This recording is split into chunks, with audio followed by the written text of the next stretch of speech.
Today we're going to be talking about beginning chapter 12, which focuses on the spread of Islam, and section 1, which deals with the roots of Islam and where this religion came from.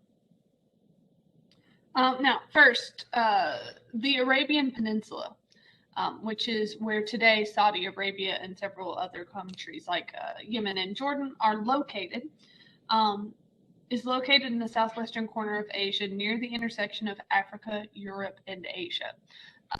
This is where Islam originated as a religion, and it has spread to the surrounding regions and beyond. This area is hot and dry. The climate's created a band of deserts that are across Arabia and across northern Africa. There are sand dunes that reach 800 feet in the air and stretch for hundreds of miles. What water does exist is typically in scattered oases, which are an oasis is a location where there's wet and fertile land in the middle of typically a desert. Basically, without oases, it's kind of impossible for people to live in and around deserts. They usually are where major trade routes end up having to stop, and where small settlements, cities develop. So historically, oases have made trade and life possible in desert regions. Now, people in Arabia's desert environment developed two main ways of life, one being nomadic, and the other being basically individuals who settle along the oases. Now, the nomadic tribes are typically referred to as Bedouin tribes. They lived in tents. They raised herds of animals like sheep, goats, and camels. They're also a warrior people, so they often wage war, or they often waged war. They travel across the desert in search of food and water, and again, they're nomadic. They don't stay in one place, but each different tribe would have kind of like territories that they frequented and more or less belonged to them. There's no organized government in Bedouin society. Now, other people would settle in permanent settlements around oases and farm. The Bedouins typically looked down on these people historically, but these little settlements end up becoming towns, and they become especially important to trade routes. Now, towns became centers for trade in the region. Merchants and craftspeople lived in the towns. They worked with people in the caravan trade to bring goods from elsewhere and to sell goods from the Arabian Peninsula. Caravans, by the way, are groups of traders that travel together from one place to another. Now, the towns become these centers of trade. Most have what we call a bazaar, which is a market. The Bedouins even brought their own products into these towns to trade, particularly animal products. They trade in desert herbs, other goods that they could get in town that they need. They would trade for those things. And even though they look down on merchants and farmers, they still needed to be able to trade with them. There were items that they could not make or produce for themselves. Bazaars deal in a wide variety of products. Now, that brings us to Islam. Most Arabs in early times worshipped a number of gods. They were typically quite polytheistic, the Bedouins, whether they were Bedouin or whether they were settled on these small trade routes and such. They typically have a number of gods. However, that's going to change with the rise of a man named Muhammad.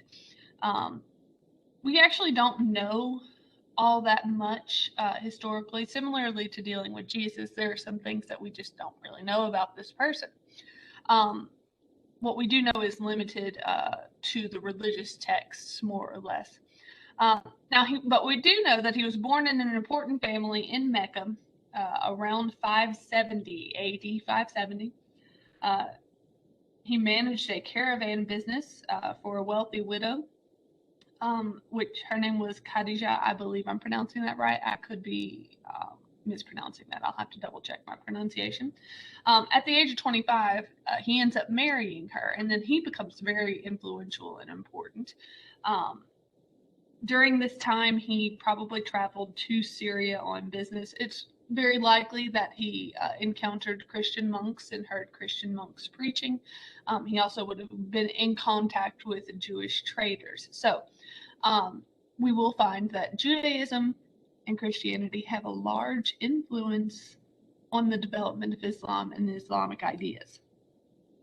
Now, Muhammad lived in the city of Mecca, where the caravan trade had made the city very wealthy. However, that wealth isn't trickling down to the rest of society. It kind of is in the hands of a few concentrated groups of people. So there are quite a lot of poor people in Mecca. Traditionally, the wealthy would have assisted those individuals. But in Muhammad's time, he starts to notice that they're not really anymore. The poor aren't getting any real help from the wealthy in the city. And he starts to become concerned that society seems to be declining. They don't care about each other as much. They're not helping people that they should be helping. Something's wrong. So during that time, he often went to the hills around the city and would go to pray. It was during this time that when he was about 40 years old, he was meditating in a cave, and he believed that he had some religious visions, messages. Now, according to these religious texts of Islam,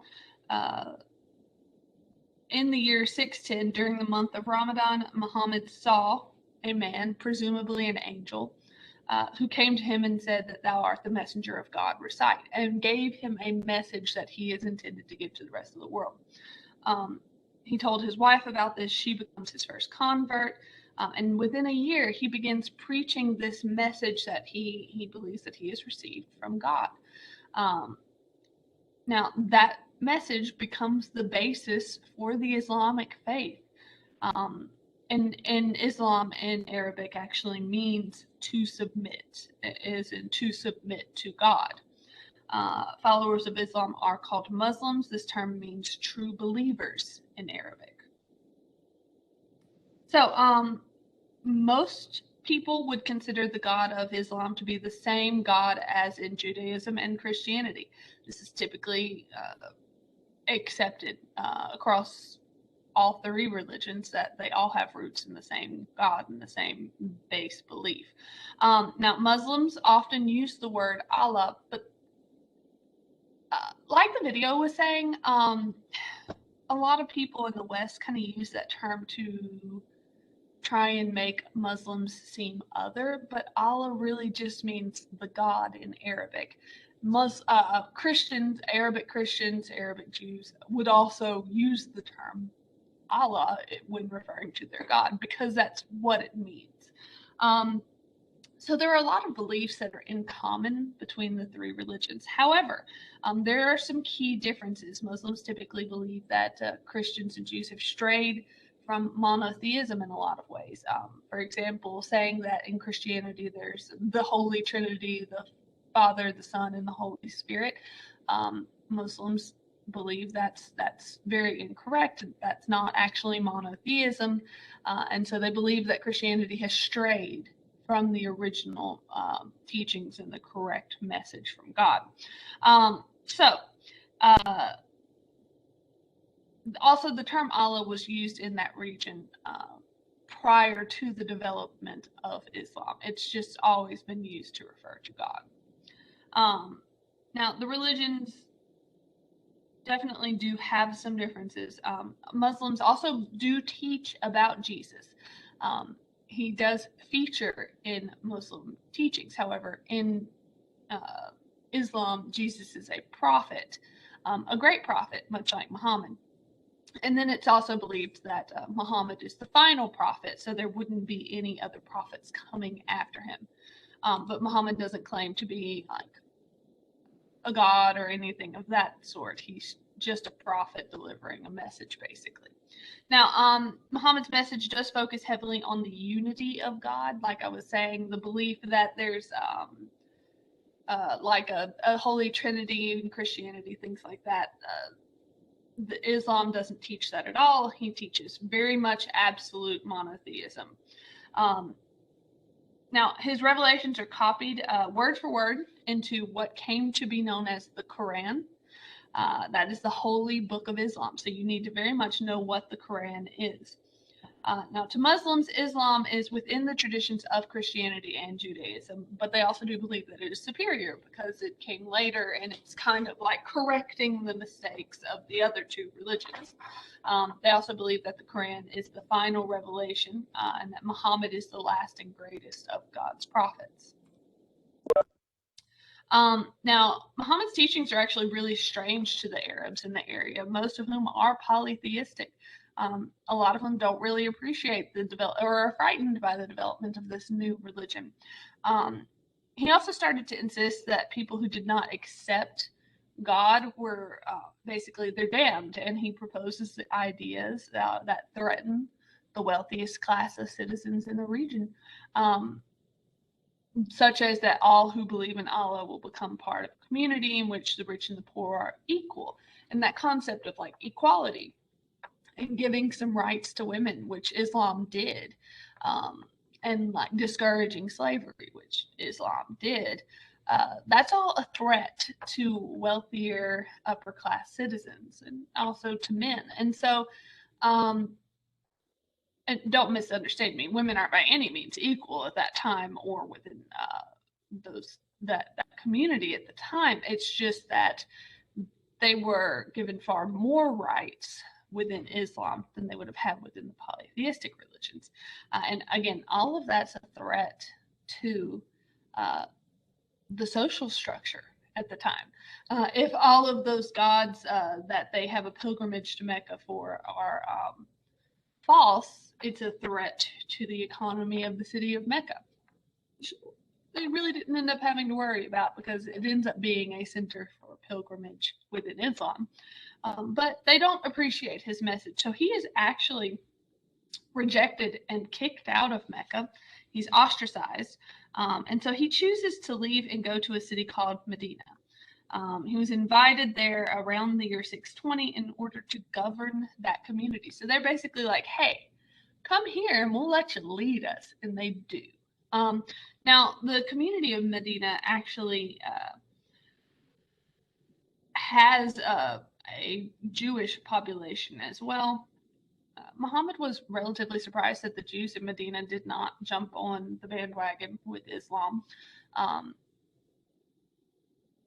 He ends up actually forcing them to leave because he believes that they have to be absolutely united within this religion. There's not like a separation of church and state within Islam. That doesn't exist in the concept of the religion. And so it's very heavily politically tied. So the journey to Mecca, from Mecca to Medina is known as the Hijra. Let me double check my pronunciation of that because I don't want to misrepresent that. That's not how you spell it.